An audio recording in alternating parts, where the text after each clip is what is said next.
Paalala sa mga motorista, ingat sa pagmamaneho ngayong maulan at madulas ang kalsada. Ngayong araw, 50 road accidents po ang naitala sa Metro Manila. Kabila ang karambola ng sasakyan sa C5 na ikinamatay ng isa at nagdulot ng ilang oras na traffic.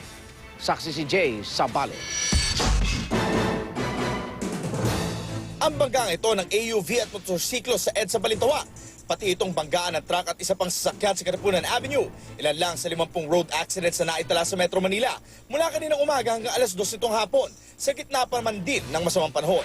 Mas matindi ang pagtagilid sa C5 Kalayaan southbound nitong truck ng buhangin. Kanina alas 3:30 na madaling araw. Yung truck, maatras, galing sa taas. Saan taas? Saan taas? Doon, papuntang C5. Ngayon, nakipansin namin, may kumakalso sa likuran. Hindi nakayanan ng kalso, iniwanan nila. Di lang ito nagkalat ng buhangin sa kalsada.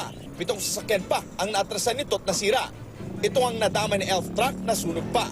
Kwento ng driver ng Elf Truck, sa lakas sa pagkakabangga, tumalsik siya at ang pahinanting si Christian Parado palabas ng bintana. Pero ang pinsan at pahinante ring si Richard Parado, naipit at nasunog sa loob. Binulot ko na lang siya. Kaso lang, wala din. Binawian din siya ng buhay. Walang po tumutulong kay mama. Kagahapon lang po umiti lang po ng maganda yung takay. 7 ang kubuang bilang ng sugatan at dinala sa ospital ng Makati. Hinahanap na ngayon ang may-ari at ang tumakas na truck driver. Na 2 lane ang sinakop at kinailangan pa ng crane para itayo't may alis. Ang aksidente, nagpabigat sa daloy ng trapiko sa C5 hanggang sa EDSA. Tinanghali kami dito sa biyahe. Kailangan na maggasolina. Magastos pa. Ngayong gabi naman, kasunod ng buhos ng ulan, traffic sa maraming lugar tulad sa EDSA. Pero maaraw man o maulan, kakambal naman yan ng mga kalsada sa Metro Manila.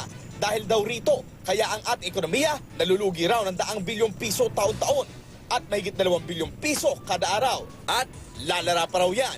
May mga bagong sakyan kasi kada taon na tumaragdag sa mga luma, kabilang ang ilang di pa rin fini-phase out. Habang ang mga kalsada, hindi naman lumalapad. Ang kasama lang dito yung value of time ng tao. Yung let's say for example, imbis na productive yung oras na yon, nasa traffic ka pa, nasa daan ka pa.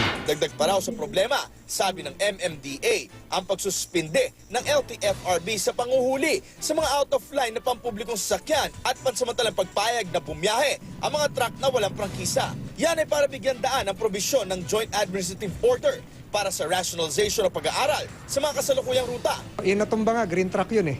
Yun yung nabisyuhan ng provisional authority eh. Na nagka-traffic.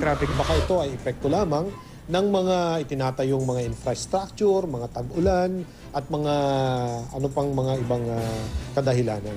Maaaring dapat ang tanungin po natin ang MMDA kung ano nga ba talaga ang tunay na dahilan. Ako, si Jay Sabale, ang inyong saksi.